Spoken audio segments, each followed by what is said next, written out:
Coach Lee Hopkins. My pronouns are he, him, his, and I want to welcome you to the Engaged Employee Podcast. Our mission is to emphasize the relationship between the employee and the workplace with the goal of enhancing engagement levels to create a more productive and satisfying work environment. While many organizations strive to create a more engaging atmosphere, they often miss the mark by forcing connection with big team building events like axe throwing or escape rooms. Those activities only leave employees with a short-lived sense of belonging. Organizations may also try smaller and more suffocating events like happy hours or group birthday celebrations that their employees feel obligated to attend. As a social connections and business culture coach, I've found that to create a stable, engaged, and productive workforce, there needs to be a shift in focus from mandatory fun and manufactured connection towards building trust and authentic conversation. Join me and a guest as we dive into social wellness strategies for the individual employee, techniques for developing interpersonal relationships with coworkers, and even some approaches for leaders to enrich the overall organizational culture. The Engaged Employee Podcast starts now.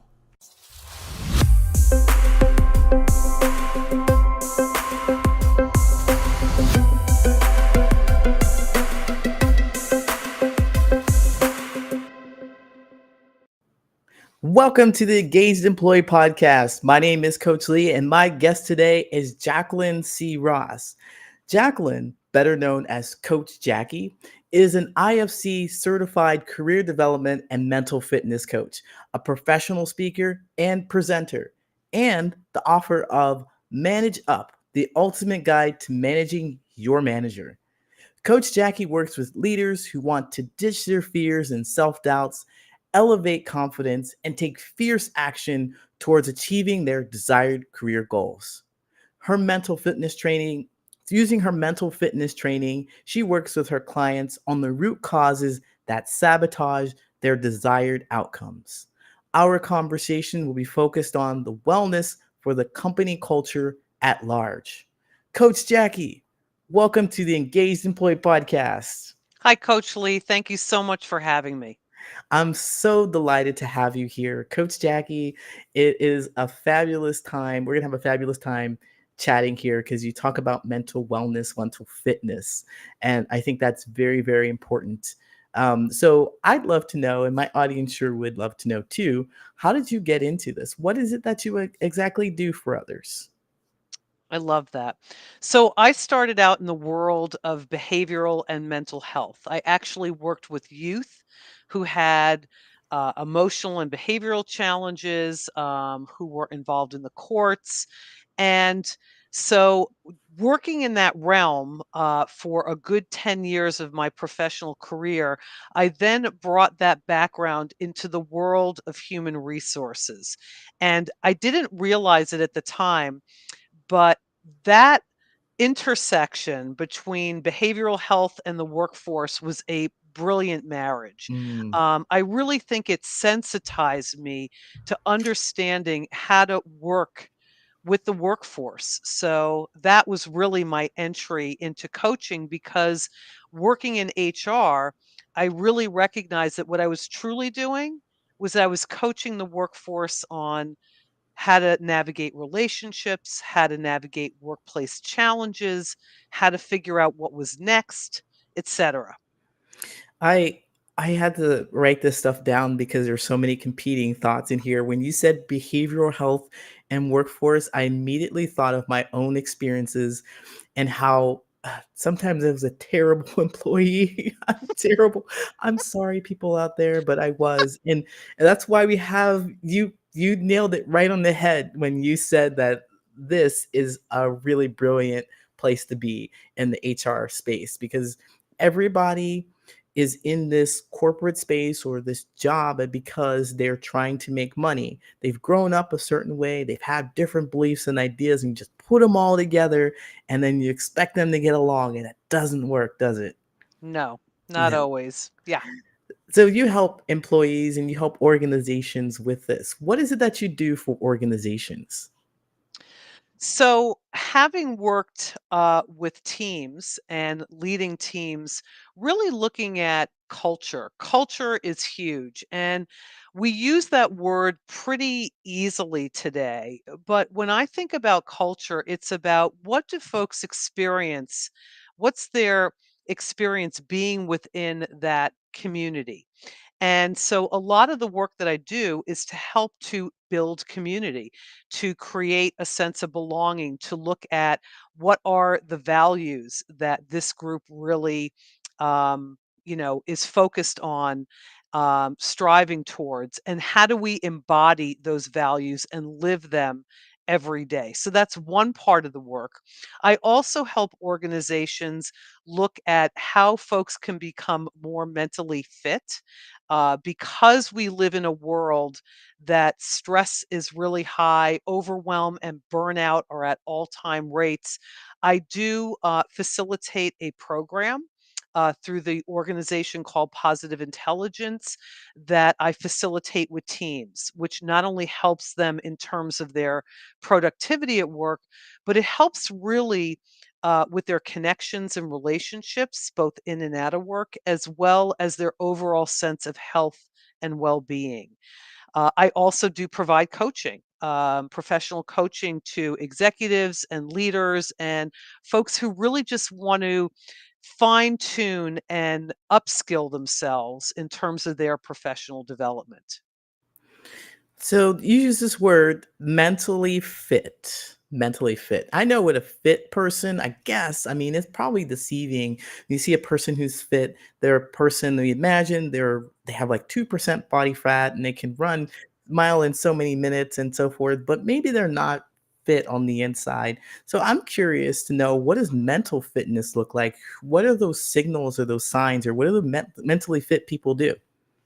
It's a great question. I love that you're using the fitness analogy. So, in order to get fit, physically fit, we don't just, go out for a run on a given day and go, "Yay, I'm fit." Or we don't just take a particular gym class and lift some weights and go, "Yep, my body's built."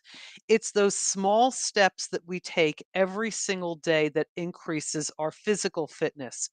The same is true for mental fitness. It's really about our capacity to handle situations in a way that's healthy, in a way that is more positive. And it does not mean that there aren't issues, that there aren't, let's say, weeds in the garden per se, right?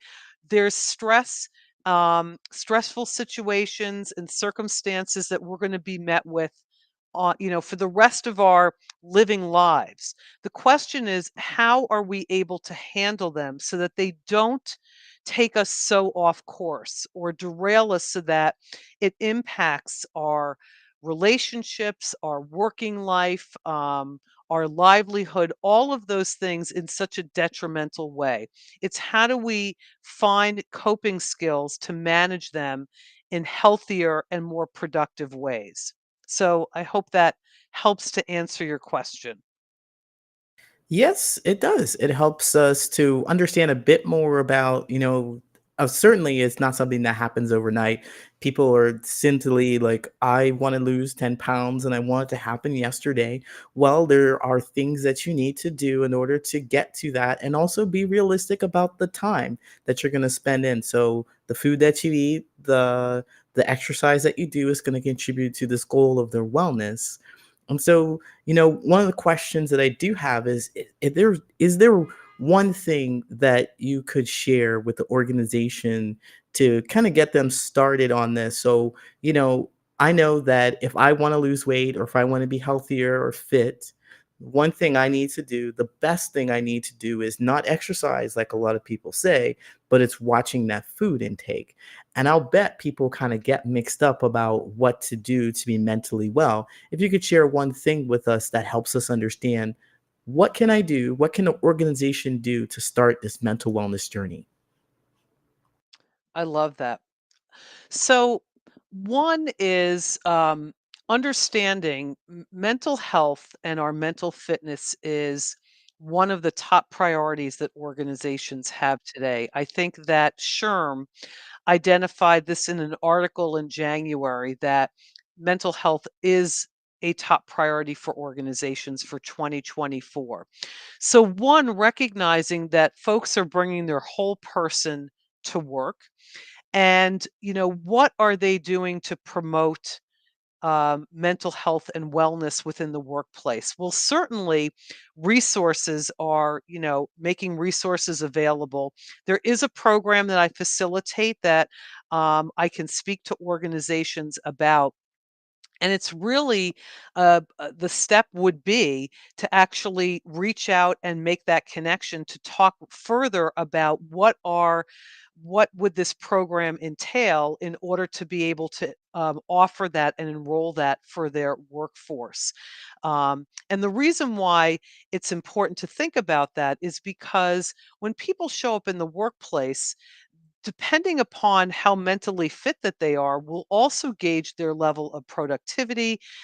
It will, depend upon their mood sometimes that they're, showing up with, their alertness and attentiveness to the tasks that they're focusing on, decisions that they're making.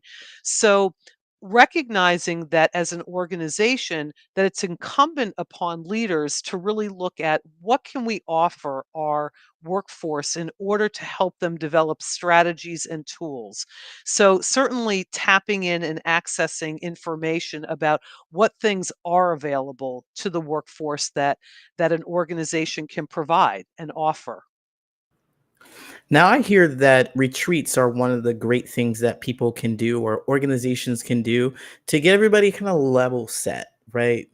Get into a place in which we're away from work, physically away, and so that there's not that stress of being in that place, and like recognizing that it's a time to heal. And that's probably not a word we use in corporate, but I'm going to use it here because it's my podcast. So would you recommend retreats? And I'm going to guess that you would because you're hosting one of your own. Would you tell us a bit about that retreat and perhaps why and how it can be impactful? I love that. Absolutely. So, Monday, October 14th, 2024, which is Indigenous Peoples Day, I'm hosting a full day retreat in Litchfield, Connecticut. It's a bucolic area of northwestern Connecticut. There will be overnights offered as well. The retreat is entitled Ignite Your Calling, Designing the Work and Life You Love. And the Ooh. reason why I'm hosting an event like that is because it's really important that we empower ourselves to really connect to our true purpose. Because in order for us to really sustain our sense of enrichment, our sense of fulfillment, our overall happiness, it's not about becoming someone else or finding something that's external. It's always that reconnection with who we really are. I happen to think that's what our journey is here. And Yeah. it doesn't mean that it's always so crystal clear, but we're usually a lot closer than we think.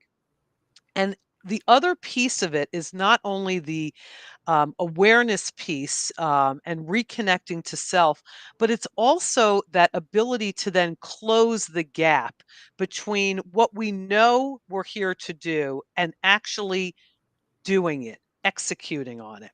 Because that's usually the challenge, right? We have all these ideas and things that we know that we should be doing and want to be doing, but how do we close the gap? And so, what I really want to facilitate on October 14th is how do you close that gap between that idea and execution so that you can live your fullest, that you can ignite, that purpose, that calling.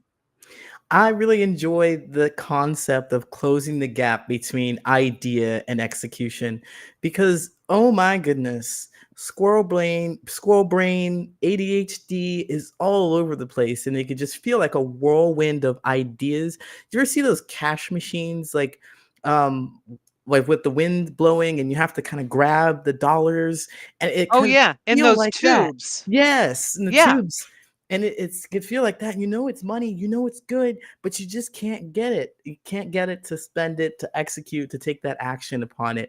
And that's why I envision your retreat is going to help people understand more about how to do that.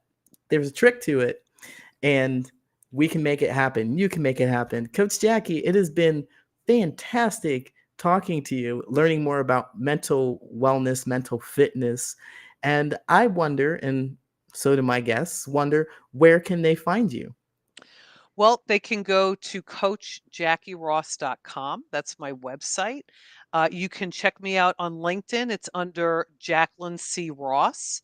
Um, and you can certainly go to my YouTube channel at Coach Jackie Ross. And you can email me at Jackie@coachjackieross.com. So thank you so much for inviting me. You're a pleasure to chat with. And so, I really appreciate you giving me the time and space. So thank you. Thank you so much, Jackie. I love the kind words. I will always accept them, and I appreciate those kindnesses that you said for me. I take them to heart. It was also a pleasure to connect with you too, and I hope perhaps we'll talk again another time. Awesome. Take care. Thank you. You too. Bye. Bye-bye. Another insightful episode of the Engaged Employee Podcast. We hope you enjoyed the deep dive into the world of employee engagement, leadership, and workplace dynamics. The Engaged Employee Podcast is brought to you by the Patterns of Possibility, where we help people make more meaningful relationships in both their personal and professional life.